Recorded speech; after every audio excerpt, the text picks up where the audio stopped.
Hello, and welcome to my YouTube channel called Statistics from A to Z, Confusing Concepts Clarified. These videos are based on content from my book of the same name, which is published by Wiley. For more information on the book and these videos, please visit statisticsfromatoz.com. This is the 7th video in a playlist on central concepts in inferential statistics. It is called Confidence Intervals, Part 1 of 2, General Concepts. The next video will be Part 2. See statisticsfromatoz.com/videos for the latest status of my videos completed and planned. As usual in the book and in these videos, we'll start by going quickly through a list of keys to understanding, or KTUs. This will give you the overall picture of the concept on a single page. After that, we'll go into a detailed description of each of the keys. For this video, there are 4 KTUs. The first key to understanding says there are 2 main methods in inferential statistics: hypothesis testing, which produces a point estimate, and confidence intervals, which produces an interval estimate. KTU number 2 says the selected level of significance, alpha, is plotted on the distribution of a test statistic to determine the critical value. We then convert a critical value into units of the data variable x in order to get the confidence limits, which define the confidence interval. Key number 3 says the margin of error, MOE, is 1/2 the width of a two-sided confidence interval. 3 factors affect the size of the MOE: sample size, n, level of significance, alpha, and standard deviation, sigma or s. Key to understanding number 4 says a confidence bound defines the boundary of a one-sided confidence interval. And here on one page are all 4 keys to understanding the general concepts of confidence intervals. You may wish to pause the video at this point and read them all together. Okay, now let's take a closer look at each key to understanding. KTU number 1 says there are 2 main methods in inferential statistics: hypothesis testing, which produces a point estimate, and confidence intervals, which produces an interval estimate. So, what's the difference? Statistically, there really is none.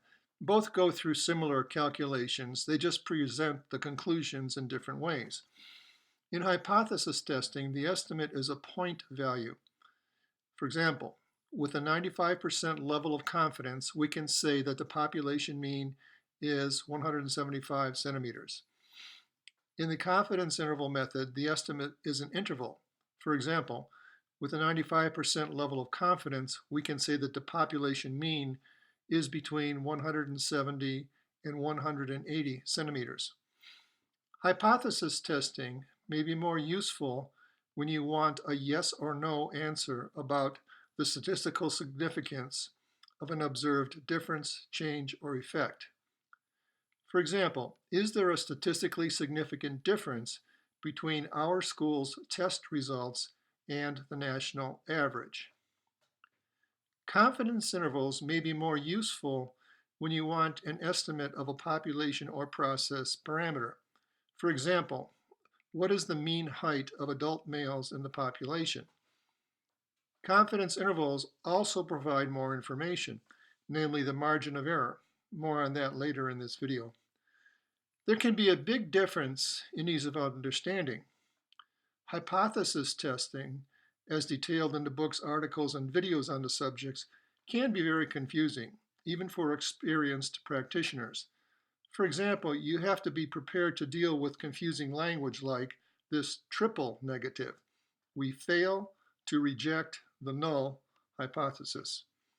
Also, the output of a confidence interval analysis, see the Part 2 video, usually includes a graph, which can be very helpful in understanding. The first thing to do before collecting a sample of data is to specify a level of significance, alpha. Alpha is the level of risk of an alpha error which we can tolerate. An alpha error is also known as a false positive or a type 1 error.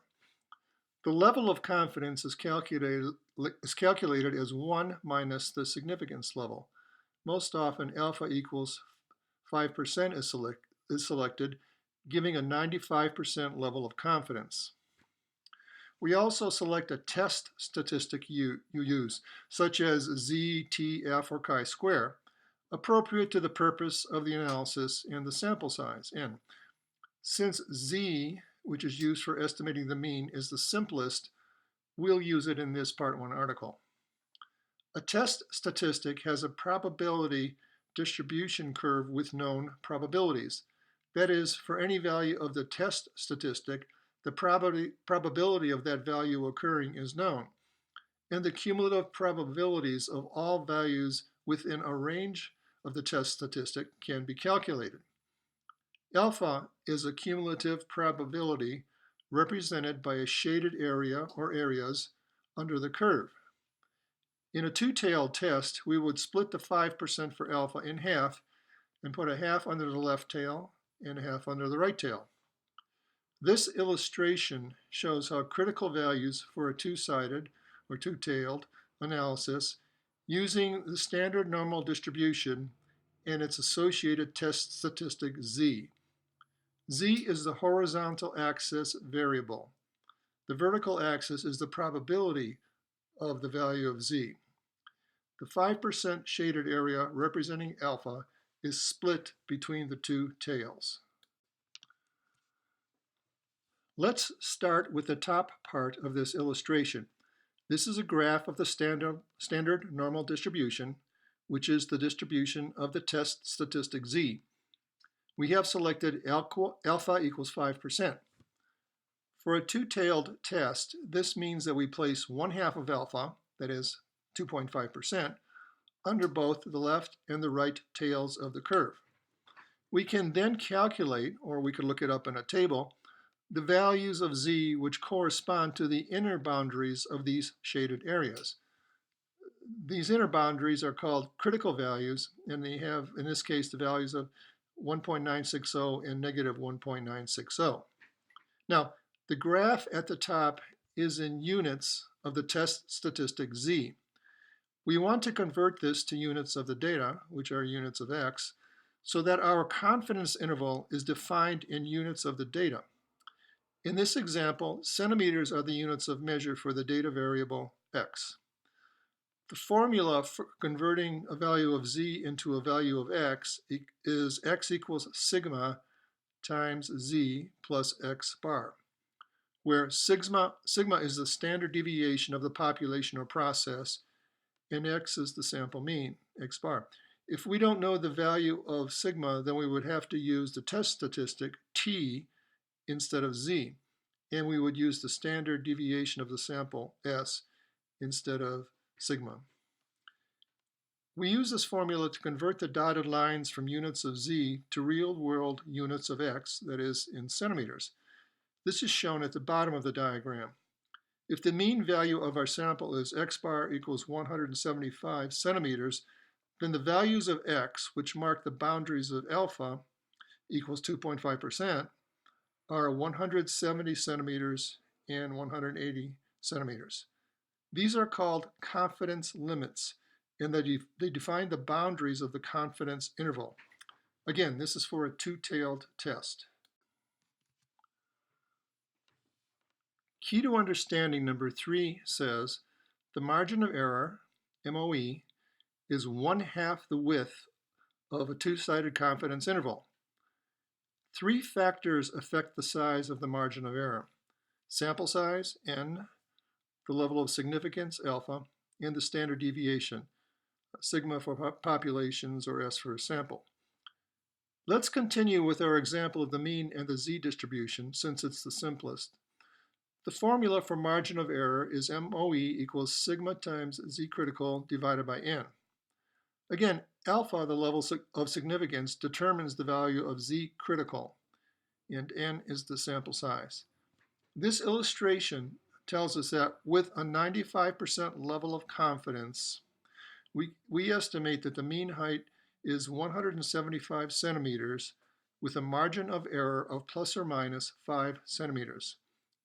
The plus or minus is what makes it look like a two-sided confidence interval. For more on margin of error, see that article in the book or that video. To this point, we've been discussing two-sided confidence intervals.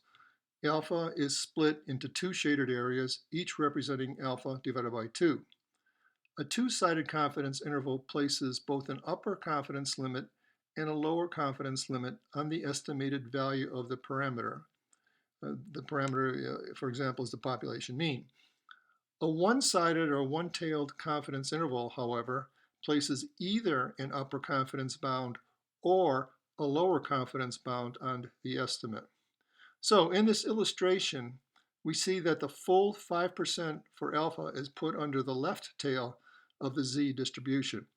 In this example, the data is in units of hours, and the mean of the data is 1,000 hours, and the lower confidence bound is 960.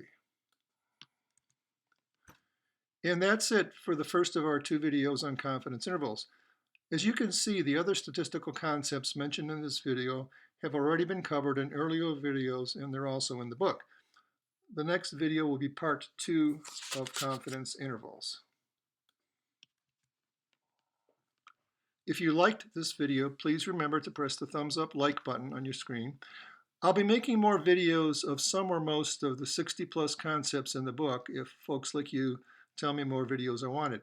Please subscribe to this channel to be notified when new videos are uploaded.